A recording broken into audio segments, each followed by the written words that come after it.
और इसलिए दिल्ली में बैठी हुई सरकार का सपना है कि हम हिंदुस्तान में पिंक रिवॉल्यूशन करेंगे और पूरे विश्व में मांस मटन का एक्सपोर्ट का बिजनेस करेंगे।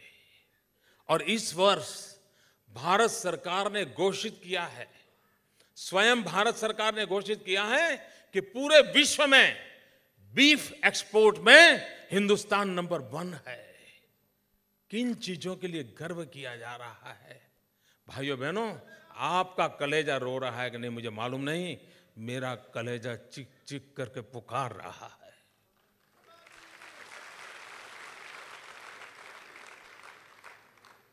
और आप कैसे चुप हैं, क्यों सह रहे हैं, मैं समझ नहीं पाता हूं दोस्तों। और इसके लिए क्या क्या योजनाएं बनी हैं। आपको आश्चर्य होगा, गुजरात का किसान कॉटन पैदा करता है। अगर हम कॉटन एक्सपोर्ट करते हैं तो भारत सरकार उस पर ड्यूटी लगाती है, लेकिन अगर आप मटन एक्सपोर्ट करते हैं तो भारत सरकार सब्सिडी देती है। ये मेरे देश की जड़ों से उखड़े हुए लोगों का मिजाज देखिए। भारत की जड़ों से जो उखड़ गए हैं, उन्होंने कॉटन एक्सपोर्ट पर ड्यूटी, मटन एक्सपोर्ट पर सब्सिडी, ये उनका खेल है। इतना ही नहीं, अगर आप लोहे के व्यापारी हो, या राजेश भाई बैठे हैं,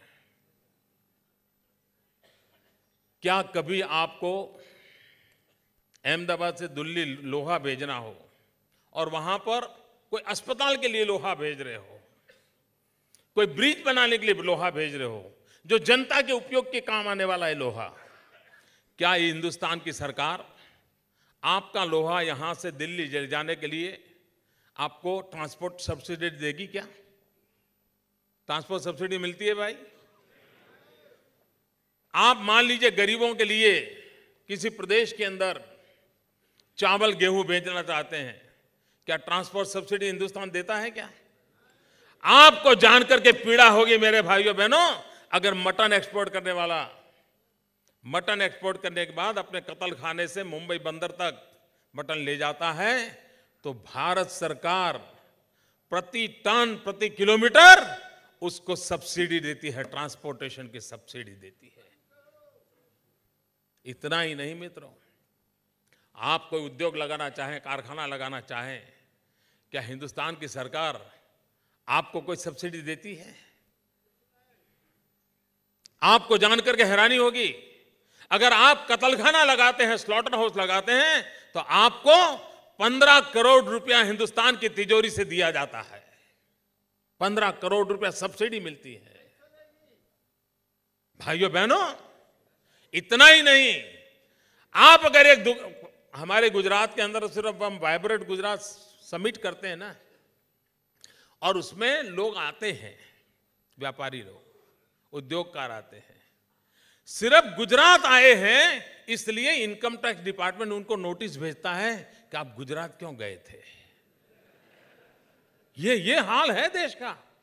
इनकम टैक्स विभाग ने पिछले बार हमारे यहां वाइब्रेंट गुजरात समिट में जो पूंजी निवेश के लिए लोग आए थे, उनको इनकम टैक्स का नोटिस दिया था।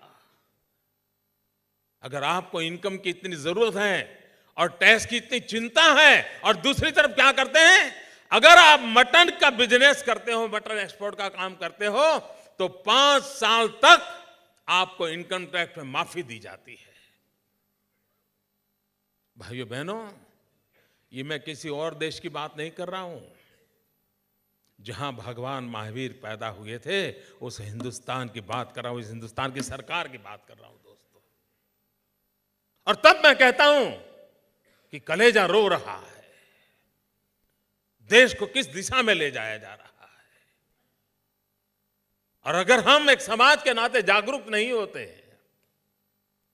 हम अपने सपनों को पूरा करने के लिए संकल्पबद्ध नहीं होते हैं, हमें जो शिक्षा दीक्षा मिली है उसको लागू करने के लिए हम कोई प्रण नहीं करते हैं, और इन चीजों के लिए आगे नहीं आएंगे, तो भाइयों बहनों, हमें भी अपनी जड़ों से जुड़ करके रहने में कितनी दिक्कतें आएगी उसका आप अंदाज लगा सकते हो।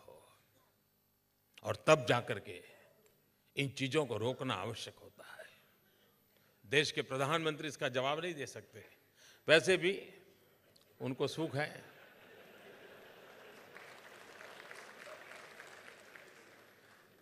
जो बोलते ही नहीं है उनसे क्या जवाब मांगोगे?